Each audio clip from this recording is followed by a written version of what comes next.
Konseling ini diharapkan terbuka kepada konselor untuk menyampaikan apa masalahnya, masalah yang ada.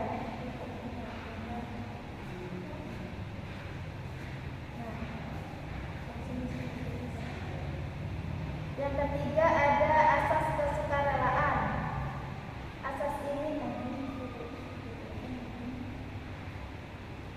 Asas ini tidak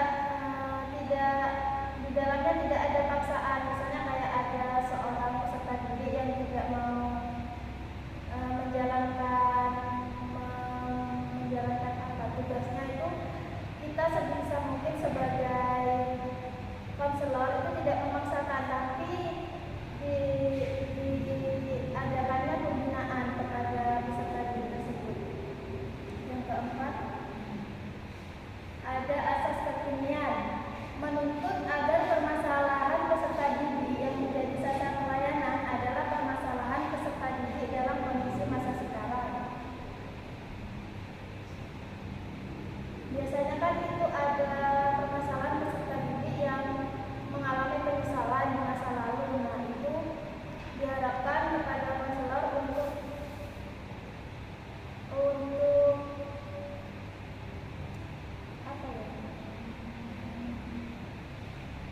untuk menghadapi apa yang akan terjadi, sehingga nanti konseling tersebut lupa dengan penyesalannya, juga kayak bisa dibantu.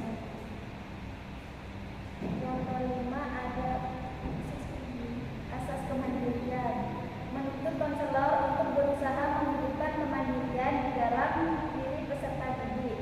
Ini merujuk pada tujuan utama BKI, yaitu untuk membuat sasaran layanan yaitu peserta didik agar nantinya bersifat mandiri. Maksudnya mandiri itu kayak bisa membuat keputusan sendiri, bisa menentukan dirinya sendiri, seperti itu.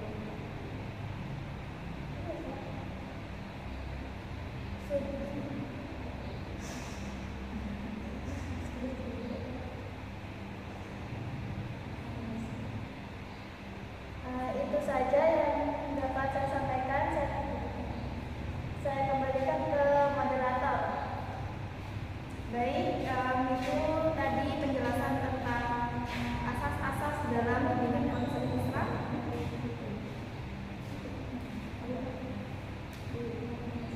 Saya mau tanya. Nah, sebelum kita akhiri materi pada hari ini, saya mengizinkan satu penanya untuk bertanya perihal materi yang sudah dijelaskan oleh pemateri.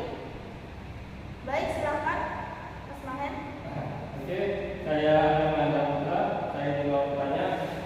Di situ tadi diterangkan ada asas mandiri untuk menuntut bahwasanya konselor untuk berbuat mandiri itu dalam peserta didik itu. Berikan contohnya untuk asas kemandirian. Contohnya, cara ininya. Cara konselor, ya, cara konselor bagaimana cara untuk menumbuhkan rasa kemandirian kepada konseli. Iya. Caranya. Loh, iya, contohnya kan berarti. Baik, terima kasih atas pertanyaannya.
Itu menambahkan, jadi ketika bagaimana cara konselor ini menumbuhkan rasa kemandirian kepada kliennya atau konselnya.